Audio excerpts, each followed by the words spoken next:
السلام علیکم ورحمۃ اللہ وبرکاتہ۔ خوش آمدید ہے ایک بار پھر سے آپ کا میرے چینل میں دا ریئل اینڈ۔ حضرت محمد صلی اللہ علیہ وسلم کا دنیا سے آنے سے پہلے دنیا جہالت کے اندھیروں میں ڈوبی ہوئی تھی۔ اس وقت عرب کا شہر جہالت کے اندھیروں میں تھا، ہر طرف جہالت کا دورہ تھا اور عرب معاشرہ اس وقت گمراہی کا ایک مرکز بن چکا تھا۔ انسانیت کا کوئی مقام نہیں تھا، لڑکی کو صرف ایک چیز سمجھا جاتا تھا اور لڑکیوں کو زندہ دفن کیا جاتا تھا۔ لوگ بتوں کو پوجتے تھے، ہر قبلے کا ایک اپنا خدا تھا۔ کوئی پتھر کو پوجتا تھا، کوئی لکڑی کو پوجتا تھا، کوئی سورج کو پوجتا تھا تو کوئی آسمان کو پوجتا تھا۔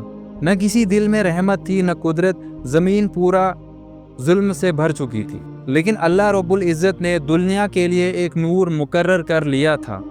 حضرت ابراہیم علیہ السلام نے کعبہ کی تعمیر کرتے وقت ایک دعا کی تھی، پروردگار ان پہ ایک رسول بھیج جو تیری آیتوں کو تلاوت کرے۔ حضرت ابراہیم علیہ السلام کی دعائیں آسمان میں قبول ہو گئیں اور اسی کا نتیجہ تھا کہ حضرت محمد صلی اللہ علیہ وسلم کا زمین پر آنا۔ حضرت ابراہیم علیہ السلام کے بیٹے حضرت اسماعیل مکہ میں بسے۔ ان کی نسل میں سے قبیلہ قریش پیدا ہوا، جس میں سب سے پاک اور سب سے افضل نسل تھی حضرت عبداللہ بن عبد المطلب، اور جن کے بیٹے حضرت محمد صلی اللہ علیہ وسلم تھے۔ مکہ کعبہ کی وجہ سے دنیا بھر میں مقبول تھا۔ ہر سال لوگ حج کے لیے آتے، لیکن عبادت بھی گناہ میں تبدیل ہو چکی تھی۔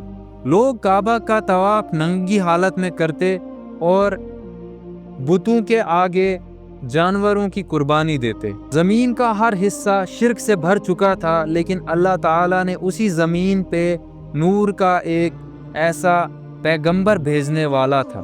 حضرت آمنہ ایک پاک دامن اور بزرگ خاندان کی بیٹی تھی۔ ان کا نکاح حضرت عبداللہ سے ہوا اور نکاح کے چند دنوں بعد ہی حضرت عبداللہ سفر پر نکل چکے۔ حضرت آمنہ اس وقت حضرت محمد صلی اللہ علیہ وسلم سے حاملہ تھی۔ وہ ماں جسے معلوم بھی نہیں تھا کہ اس کی پیٹ میں اللہ کا حبیب ہے۔ پیدائش کا وقت نزدیک آیا، ایک ایسی رات آئی جو رات پوری روشن ہو گئی۔ ربیع الاول کی رات تھی۔ رات کے پہلے پہر سے ہی حضرت آمنہ کے گھر سے ایک روشنی کا نور چمکا۔ ایران کے کسرے کا محل لرز گیا اور وہ مندر بھی بجھ گیا جو 1000 سال سے روشن تھا۔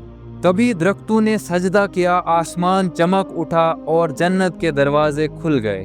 حضرت آمنہ کے لبوں پر ایک ہی بات تھی، میں نے دیکھا کہ میرے سے ایک روشنی نکلی جو شام کے محلوں تک روشن کر گئی۔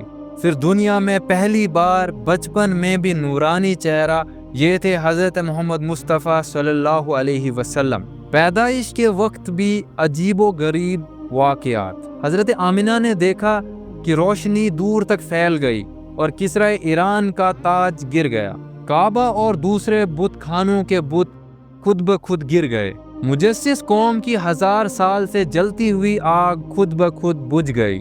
حضرت آمنہ جب حضرت محمد صلی اللہ علیہ وسلم کو گود میں اٹھاتی تھی تو ان کا چہرہ نور سے چمک جاتا تھا، ایک ایسی چمک جو کسی بھی ماں نے کبھی نہیں دیکھی تھی۔ یہ جو بچہ تھا، نہ اس کی آنکھوں میں رونا تھا نہ کچھ تھا، اس کے دل میں سکون تھا اور اس کی حرکتیں کسی مخصوص بندے کی ہی ہوتی ہیں۔ حضرت آمنہ نے محسوس کیا کہ یہ صرف میرا بیٹا ہی نہیں، یہ پوری دنیا کا رہنما ہے۔ عبد المطلب جو اس وقت اس شہر کے سب سے عزت دار اور بزرگ انسان تھے، انہوں نے جب اپنے پوتے کو دیکھا تو ان کی آنکھیں بھر گئی۔ انہوں نے اس بچے کا نام رکھا محمد، اس کا مطلب ہے جس کی ہر جگہ تعریف کی جائے۔ لوگوں نے کہا کہ یہ نام تو کبھی کسی نے نہیں رکھا، اور عبد المطلب نے کہا کہ میرے پوتے کی تعریف زمین پر بھی کی جائے اور آسمانوں پر بھی۔ اس وقت کا ماحول تھا کہ بچے کو شہر سے دور اور کھلا صاف ماحول دیا جائے۔ ایسے میں بانو سعد کے قبیلے سے ایک نیک عورت آئی، حلیمہ سعدیہ۔ وہ غربت سے ٹوٹی ہوئی تھی، اس کا اونٹ بھوکا تھا اور سواری کمزور تھی، لیکن جیسے ہی اس نے محمد صلی اللہ علیہ وسلم کو گود میں اٹھایا، اس کا اونٹ تیز بھاگنے لگا، دودھ آنے لگا اور گھر میں رحمت برسنے لگی۔ سب کہنے لگے کہ یہ کوئی عام بچہ نہیں ہے، یہ کسی خاص مقام سے آیا ہے۔ حضرت محمد صلی اللہ علیہ وسلم 6 سال کے ہوئے تھے۔ حضرت آمینہ نے سوچا چلو مدینہ چلتے ہیں جہاں ان کے والد حضرت عبداللہ کی قبر ہے۔ سفر پر نکل گئے، لیکن سفر سے واپس آتے وقت ابواب کا ایک جگہ پہ حضرت آمینہ کا انتقال ہو گیا۔ حضرت محمد صلی اللہ علیہ وسلم نے جو صرف 6 سال کے تھے اپنی ماں کی لاش دیکھی اور وہ بچہ صرف رو رہا تھا۔ نہ باپ تھی نہ ماں، تنہائی کا پہلا درد اس وقت انہوں نے محسوس کیا۔ تو یہ تھی حضرت محمد مصطفیٰ صلی اللہ علیہ وسلم کی زندگی کی چھوٹی سی ایک جھلک جب وہ دنیا میں آئے۔ آگے ہم اور جانیں گے اس کے بارے میں۔